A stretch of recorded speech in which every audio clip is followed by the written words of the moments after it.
Hare Krishna, my name is Alakananda Devi Dasi. I am an initiated disciple of His Grace Sankarshan Das Adhikari Prabhuji, who is a direct disciple of His Divine Grace A.C. Bhaktivedanta Swami Prabhupada, the founder Acharya of ISKCON, the International Society for Krishna Consciousness. In this video, I shall give you a brief summary of Chapter 2 of Bhagavad Gita as it is. Contents of the Gita summarized. Bhagavad Gita is an ancient religious text from India that was spoken by Lord Krishna, who is the Supreme Personality of Godhead. Lord Krishna spoke the Bhagavad Gita about 5,000 years ago to the famous Kshatriya warrior Arjuna on the battlefield of Kurukshetra. Bhagavad Gita is a great source of valuable spiritual knowledge and wisdom, which is truly enlightening and helps us to lead our lives in the right direction so that we may become eternally happy, peaceful, and successful. Srila Prabhupada has given the most authentic English translation of the Bhagavad Gita in his book Bhagavad Gita as it is. In my previous video on chapter 1, I had mentioned that a war was about to begin between the righteous Pandavas and their evil-minded cousins the Kauravas for the throne of Hastinapura. Lord Krishna was a close friend of the Pandavas who were his pure devotees. He took their side in the battle and drove the chariot of Arjuna, who was one of the Pandavas. When Arjuna sees his close family members on the battlefield, ready to fight, he is overwhelmed with grief at the thought of their inevitable death in the battle. He refuses to fight on grounds of compassion and fear of sinful reactions. Now coming to chapter 2. Personally, chapter 2 is one of my favorite chapters in Bhagavad Gita because it covers several important aspects of self-realization and has many wonderful verses which are not only nice to recite but also rich in spiritual wisdom.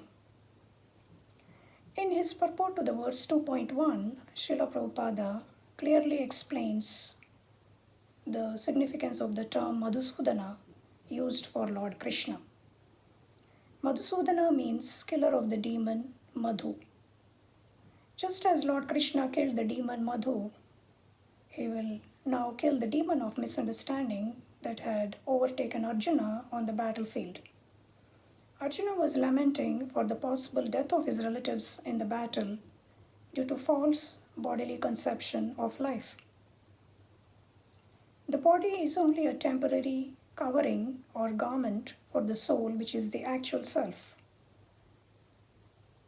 The soul is eternal, and hence real compassion is compassion for the soul. Just as it is foolish to cry for the loss of dress of a man drowning in the ocean, similarly it is foolish to cry for the loss of the temporary material body. One who cries excessively for the loss of the body or unnecessarily is called a Shudra. Lord Krishna will soon explain the science of self-realization and dispel the darkness of ignorance of not only Arjuna but also that of all human beings. In his purport to the verse 2.2, Srila Prabhupada nicely explains the meaning of the term absolute truth used for Lord Krishna. Absolute truth is that from which everything emanates. Lord Krishna is the absolute truth because he is the source of all the material and spiritual universes and of all living entities. The absolute truth could be realized in three phases of understanding: Brahman, Paramatma, and Bhagavan. Brahman refers to the impersonal aspect of the absolute truth. Paramatma is the localized aspect of the absolute truth, who is situated as Supersoul in the hearts of all living entities. Bhagavan refers to the beautiful personal form of Lord Krishna. The absolute truth could be further understood using the sun as an example. A student who learns about the sunshine aspect of the sun planet is similar to the student who has realized the Brahman feature of the absolute truth. That is the first step in the understanding of the absolute truth. Then a more advanced student will learn about the surface of the sun planet and is similar to the student who has understood the Paramatma feature of the Absolute Truth. Then the most advanced student will learn about the interior of the sun planet and is similar to the student who has understood the Bhagavan feature of the Absolute Truth. Brahman and Paramatma are called incomplete realizations, whereas Bhagavan is called complete realization or the ultimate realization of the Absolute Truth, because Bhagavan includes both the Brahman and Paramatma features. Parashara Muni, the father of the great sage Vyasadeva, explains the meaning of the term Bhagavan as one who has all the six opulences to the maximum extent. The six opulences are beauty, strength, wealth, fame, knowledge, and renunciation.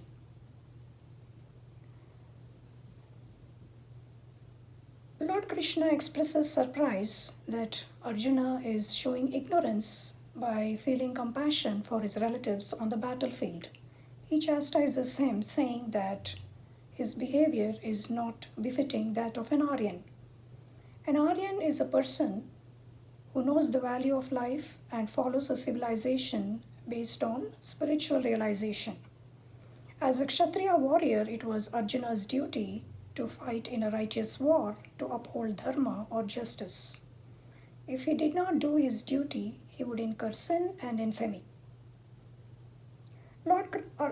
Arjuna then questions Lord Krishna as to how he could kill his superiors and elders worthy of respect, such as his grandfather Bhishma and his guru Dronacharya. To enjoy material benefits by killing them would be like enjoying spoils tainted with blood. He preferred to beg rather than to kill his superiors for the throne. He was also confused about what was best for him, to conquer or to be conquered. Hence he surrendered to Lord Krishna and asked for his advice. In the verse 2.7, Arjuna says, Karpanya doshopahata svabhavaha prichami tvam dharma sammudha chetaha yachreyasya nischitam bruhitanme shishyasteham shadimam tvam prapannam. Now I am confused about my duty and have lost all composure because of miserly weakness. In this condition, I am asking you to tell me for certain what is best for me. Now I am your disciple and a soul surrendered unto you. Please instruct me. Srila Prabhupada gives us a wonderful instruction in his purport to this verse. He explains that the material world is full of perplexities. Hence, it is essential to take the guidance of a bona fide spiritual master who will clear all our doubts and show us the right way. The bona fide spiritual master is in the disciplic succession or the parampara system starting from Lord Krishna himself. He teaches us exactly what he has heard from his own spiritual master, who in turn conveys exactly what he has learned from his own bona fide guru, and so on. Thus, the message of Lord Krishna is conveyed to us exactly as it is, without any concoction. Srila Prabhupada explains that there are two types of men, Brahmana and Kripana. A Brahmana is an intelligent man who learns about self-realization and tries to solve all the problems of material life using his spiritual knowledge. A Kripana is a miser who is too much attached to material things and people and does not care for self-realization. He is said to be suffering from skin disease, that is, false bodily conception of life. He thinks that attachment to family, society, and country is more important than self-realization. Arjuna was behaving like a Kripana by showing excessive concern for his relatives in the battle. Due to false bodily conception of life, he was confused about his duty. Hence, he surrendered to Lord Krishna, who is the original spiritual master of all living entities. Similarly, we must surrender to the bona fide spiritual master and follow his instructions in order to become free from material miseries. The bona fide spiritual master is a pure devotee of Lord Krishna. He is well versed in the scriptures and is qualified to teach us the science of self-realization. He helps us to think outside the box. The material or the bodily conception of life is like a box. The spiritual master helps us to think outside the box. He helps us to understand that we are the spirit souls and not the temporary material bodies. We should therefore act on the spiritual platform. Since we are originally the servants of Lord Krishna, our most important duty is to serve the Supreme Lord Krishna with love and devotion. That alone gives us true and eternal peace and happiness. The spiritual master trains us in the art of Bhakti Yoga or Krishna consciousness, that is, pure devotional service to Lord Krishna. Bhakti Yoga is the art of serving the Supreme Lord with humility, sincerity, love, and devotion under the guidance of the bona fide spiritual master. It gradually purifies us of all the material contamination that we have accumulated over millions of lifetimes in the material world. We have been rotating through millions of lifetimes in various species of life such as plants, animals, human beings, and demigods, and going through the miserable cycles of birth, disease, old age, and death. The human form of life is a golden opportunity to learn about self-realization and get out of the cycles of birth and death. We could eventually go back to the spiritual abode of Lord Krishna, where we could experience eternity, knowledge, and pure bliss forever. This science or art of Krishna consciousness is taught to us by the bona fide spiritual master. Krishna consciousness is the only permanent solution for all the miseries of the material world. Material education, wealth, power, and scientific advancements cannot liberate us from material bondage. Only Krishna consciousness, that is Bhakti Yoga, or pure devotional service to the Supreme Lord Krishna, can liberate us from material bondage forever and take us to our original home in the spiritual world so that we could experience eternity, knowledge, and pure bliss forever. When Arjuna surrenders to Lord Krishna counsels him by saying that a wise man does not lament for the living or the dead because he understands that we are not the temporary material bodies but the eternal spirit souls. In our present conditioned state, we are individuals and we were individuals even in the past. We will continue to exist as individuals even after death in the future, either in the material world or in the spiritual world.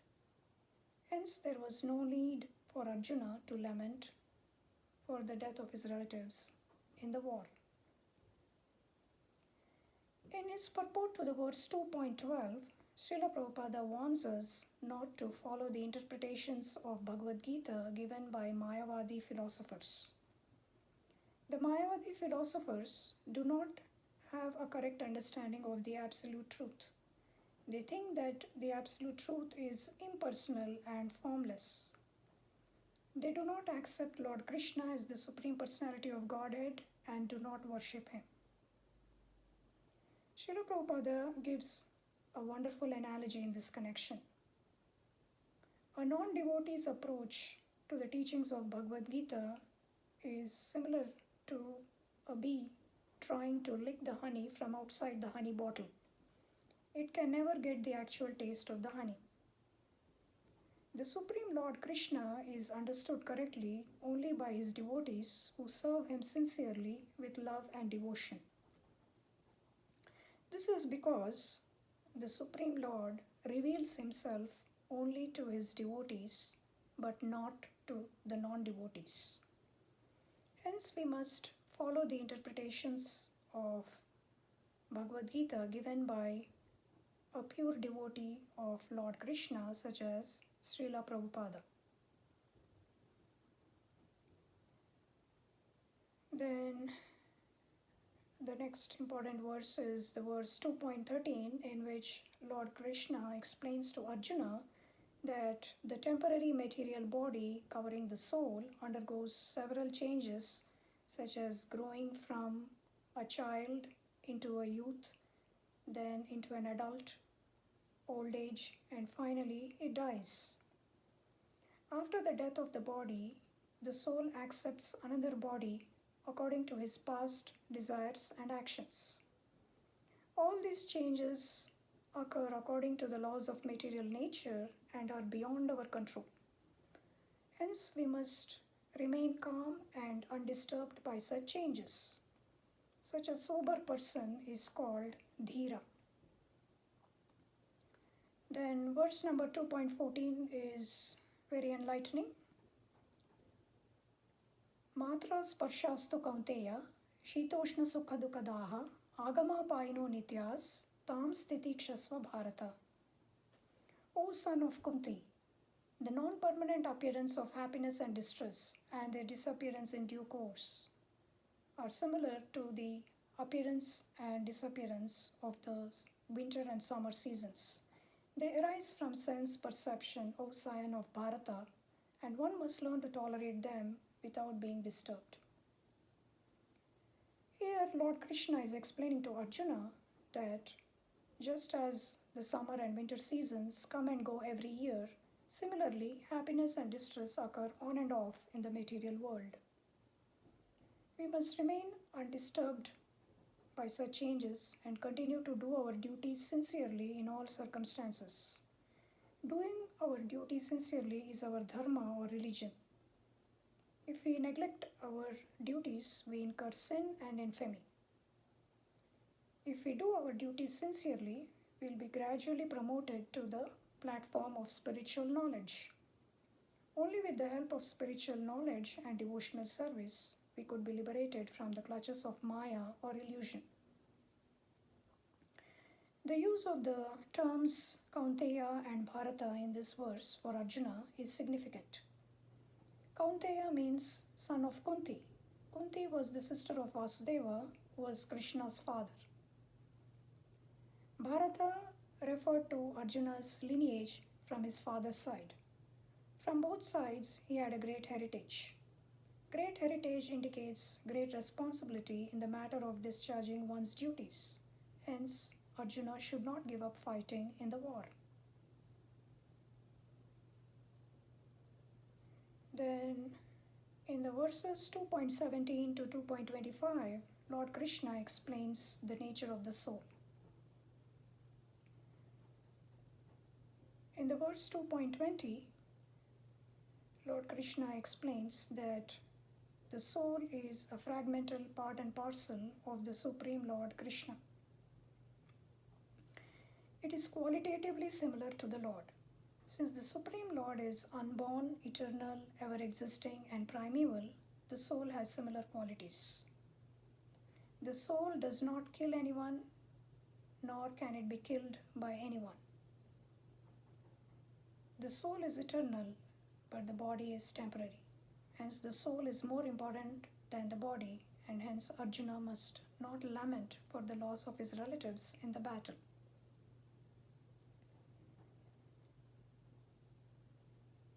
Lord Krishna further describes several features and wonderful qualities of the soul. The soul is a tiny spiritual spark emanating from the body of the Supreme Lord Krishna. In the material world, the soul is covered by the temporary material body. The soul's presence in the body is felt as individual consciousness that spreads throughout the body. The soul is 1/10,000th part of the upper portion of the hair point in size. It is invisible to the naked eye, nor can it be seen with the help of any material instrument or device. The soul is situated in the heart region of the living entity. The super soul is also present as Paramatma in the heart region of every living entity. Hence, the energy for all the bodily activities comes from the heart. When the soul leaves the body becomes lifeless and loses all its energy. Hence, the soul is more important than the body.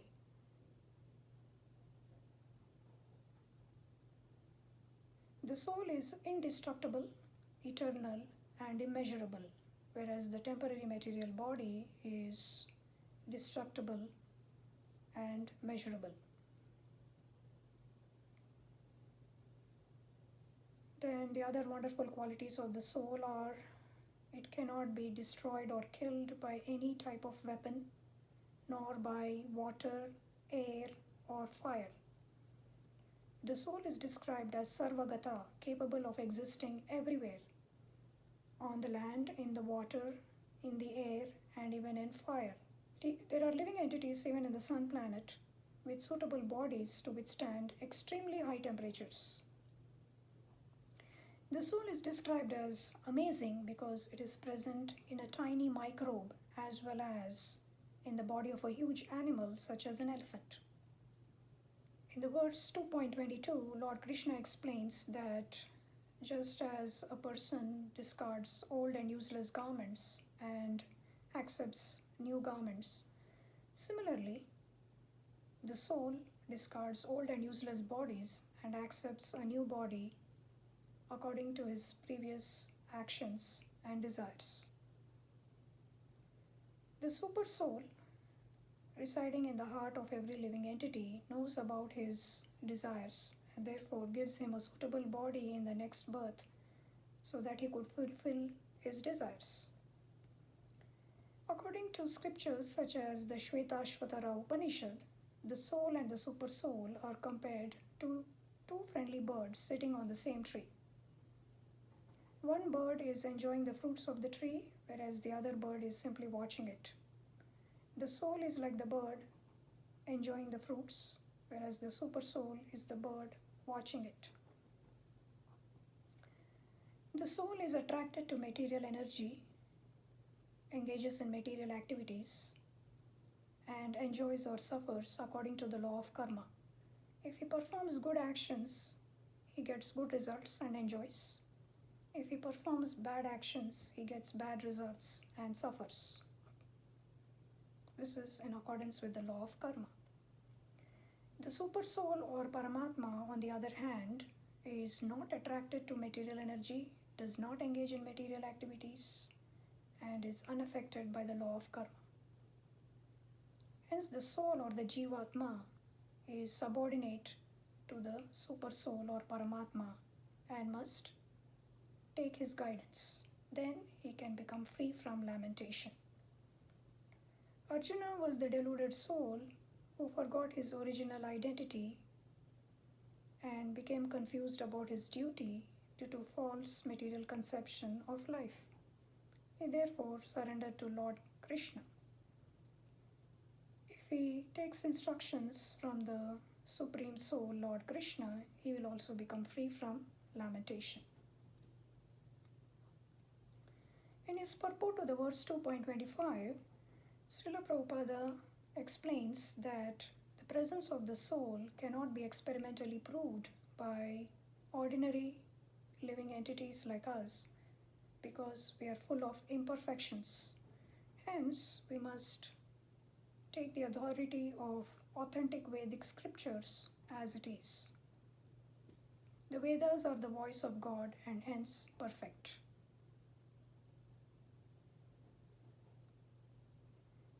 Next, coming to the verse 2.38. Here, Lord Krishna explains to Arjuna that activities performed in Krishna consciousness do not incur any karmic reactions. They are karma free. If Arjuna obeys Lord Krishna and fights in the war, he would become free from all sinful reactions. Then next, in the verse 2.40, Lord Krishna explains to Arjuna that even a little work done in Krishna consciousness is highly beneficial because it becomes a person's permanent asset. Material activities, pleasures, and achievements die with the death of the body, but work done in Krishna consciousness stays with us forever. Work done in Krishna consciousness will prevent us from going down into the lower species of life, such as plants and animals, in the next birth. If a person is Krishna conscious in this lifetime and does not become fully Krishna conscious, he could still get a human form of life in the next birth so that he could continue in his Krishna consciousness and eventually attain spiritual perfection and go back home to Godhead. This is the unique quality of work done in Krishna consciousness.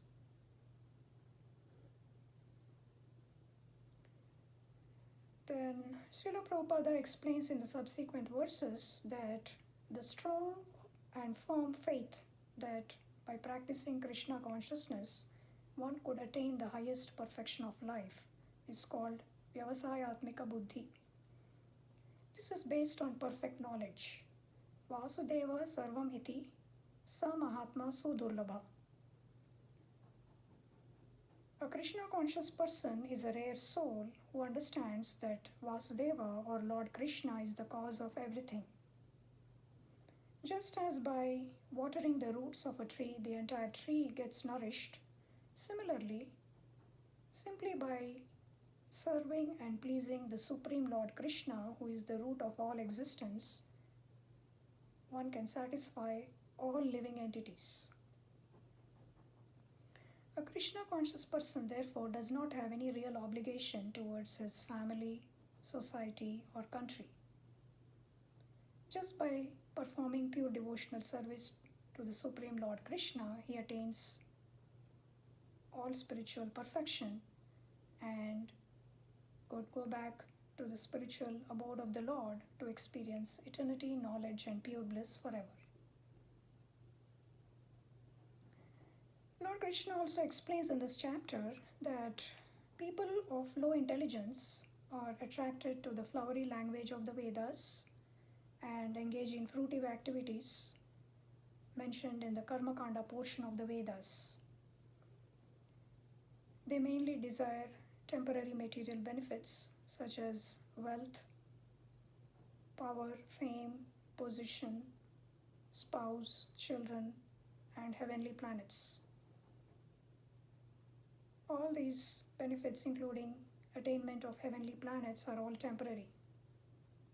Heavenly planets may give us a long life and a variety of material comforts and pleasures, but eventually we have to come down to the earth and continue in the miserable cycles of birth and death.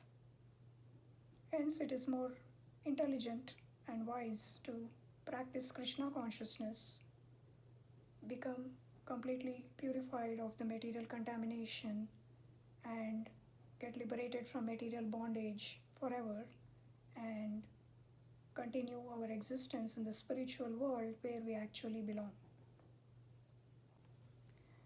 Next is verse number 2.47, which is an important verse because here Lord Krishna tells Arjuna that he must do his prescribed duty as a Kshatriya warrior and fight in the war. He should, however, not be attached to the results, that is, winning or losing in the battle. Doing his duty was in his hands, but the results were not in his hands. The results are in the hands of God. If he wins in the war, he could enjoy the throne, and even if he dies in the battle, he will attain the heavenly planets. Hence, either way, there was no loss for him. Similarly, if his grandfather and guru were killed in the war, they would most likely attain the spiritual kingdom of God because they were noble souls.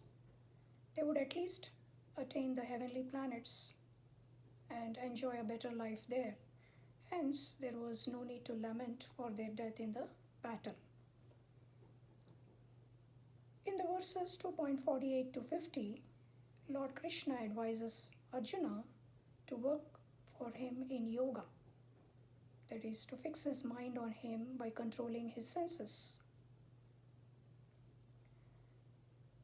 If Arjuna obeys Lord Krishna and does his duty sincerely, he would achieve the path of liberation. Similarly, if we serve the Supreme Lord Krishna with love and devotion, we would become free from all sinful reactions and obtain the spiritual abode of the Lord.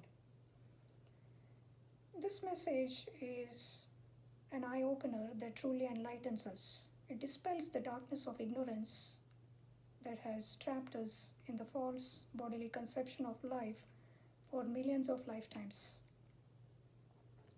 Krishna consciousness is the only way to achieve permanent peace and happiness in the material world.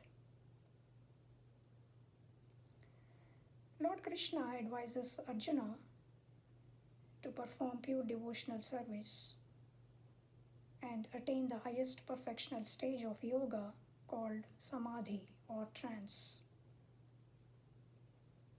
By always absorbing ourselves in Krishna conscious activities under the guidance of the bona fide spiritual master, we could attain samadhi in this life itself and eventually go back home to Godhead. A person who achieves spiritual perfection through sincere practice of Krishna consciousness is called a Sthitadir Muni, or the sage of steady mind. He has stopped all mental speculation and is completely satisfied in the self. Thereby, he attains perfect transcendental consciousness. He is unaffected by the threefold material miseries, such as those caused by the body and mind, those caused by other living entities, and those caused by demigods and natural disasters. He continues to perform pure devotional service to Lord Krishna in all circumstances and is unaffected by material dualities such as heat and cold, honor and dishonor, and so on. In the verse 2.58, Lord Krishna advises Arjuna to withdraw his senses from sense objects, just as a tortoise withdraws his limbs within his shell. By refraining from sense gratification and using our senses in the service of Lord Krishna, we attain perfect transcendental consciousness. Then the next very important verse is 2.59. Vishaya vinivartante niraharyasya dehinaha rasavarjam rasopyasya param drishtva nivartate. Although the embodied soul may be restricted from sense enjoyment, the taste for sense objects remains. But ceasing all such engagements by developing a higher taste is fixed in consciousness. So here Lord Krishna is explaining that Krishna consciousness or devotional service to Lord Krishna gives us a higher taste. And therefore, we could easily give up material pleasures which are of an inferior taste. Our senses are very restless and always looking for pleasures. If we do not engage them in Lord Krishna's service, they will go after material pleasures, which will give them temporary illusory happiness but bind them in the miserable material cycles of life and death. Hence, it is very important to engage our senses in purifying activities such as Krishna consciousness. Personally, I could vouch for this because after I started practicing Krishna consciousness sincerely under the guidance of my gurus, I was able to give up material pleasures such as watching movies and TV shows, talking, reading, and hearing about mundane topics, eating out in restaurants, and so on. Krishna conscious activities are truly enlivening and rejuvenate our consciousness. They help us to develop pure love for the Supreme Lord Krishna, and they purify us of all our material contamination. Then, in the purports to 2.60 and 61, Srila Prabhupada gives two wonderful examples to illustrate the power of Bhakti Yoga or Krishna consciousness in controlling our minds and senses.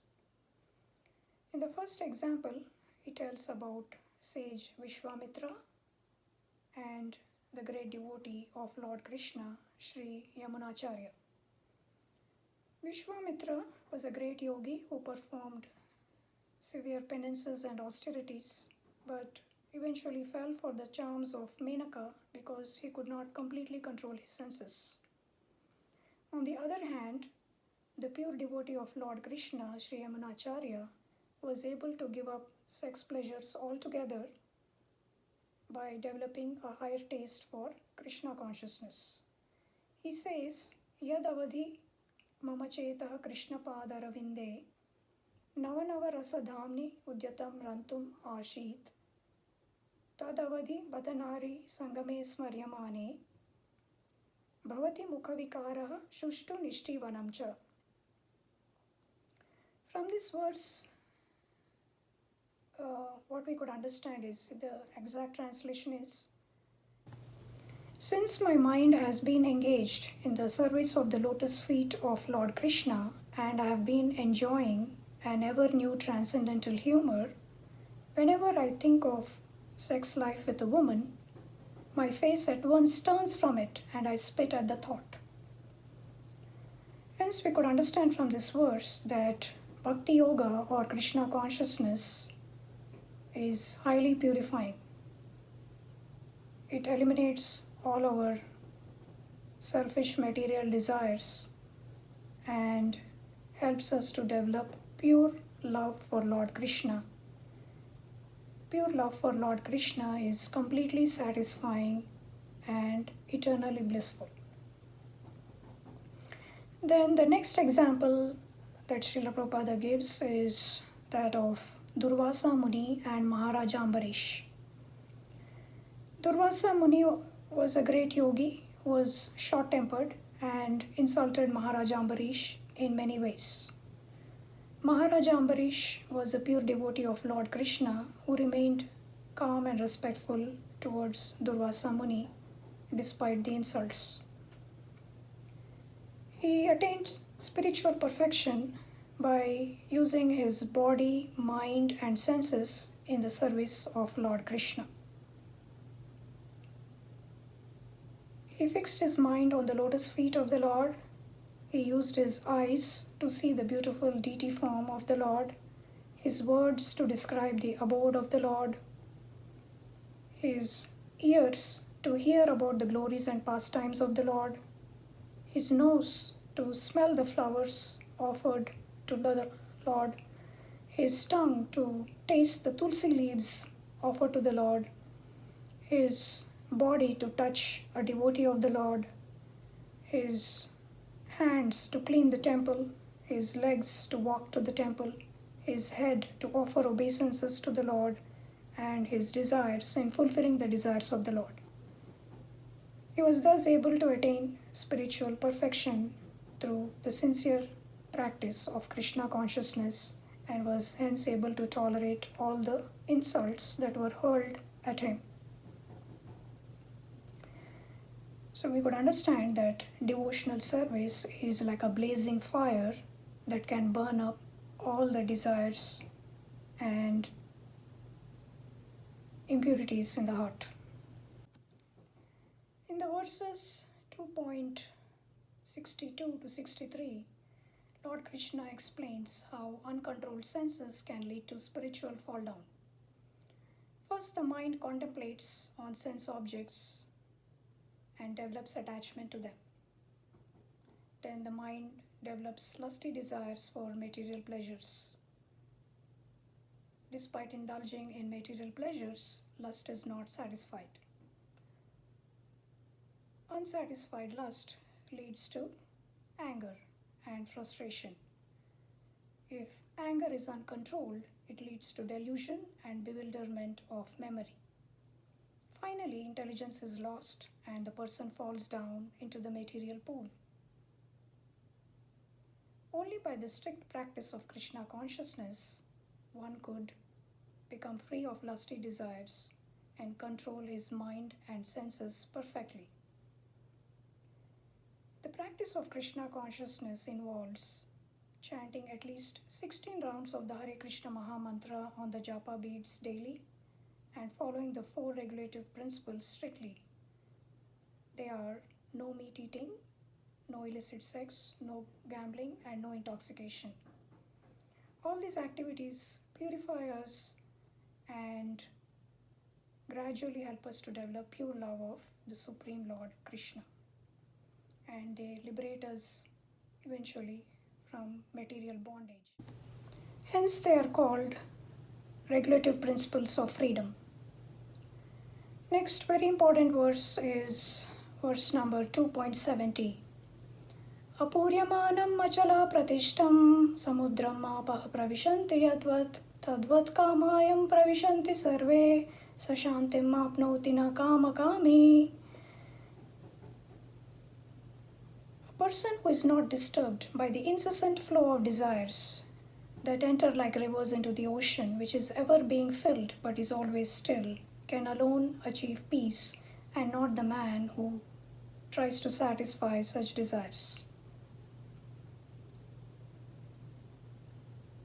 This verse beautifully describes a Krishna conscious person. A Krishna conscious person is completely satisfied and purely happy just by performing pure devotional service to the Supreme Lord Krishna. He does not have any material desires because all his needs are automatically taken care of by Lord Krishna. He is like the vast ocean that remains calm and undisturbed despite several rivers flowing into it. When one performs pure devotional service to the Lord, he is completely satisfied and attains perfect peace and happiness. Then Srila Prabhupada explains that it is not possible to become completely free from all desires. We should have only one desire, and that is a spiritual desire, the desire to serve Lord Krishna with love and devotion and please him. By doing so, we will get rid of all our material desires and attain perfect peace and happiness. Then, in the purport to the verse 2.72, Srila Prabhupada explains the importance of Brahma Nirvana. Nirvana means ending materialistic life. According to the Buddhist philosophy, Nirvana means merging into the void after death. According to the teachings of Bhagavad Gita, Nirvana means attaining liberation from material bondage by practicing Krishna consciousness. And such a type of nirvana is called Brahma Nirvana or the Supreme Nirvana. This is because devotional service to Lord Krishna is on the same platform as the spiritual abode of the Lord. One who practices Krishna consciousness sincerely has already attained the spiritual abode of the Lord in this lifetime itself. So that was about the summary of chapter 2 of Bhagavad Gita as it is. In my next video, I shall talk to you about chapter 3. Thank you. Hare Krishna.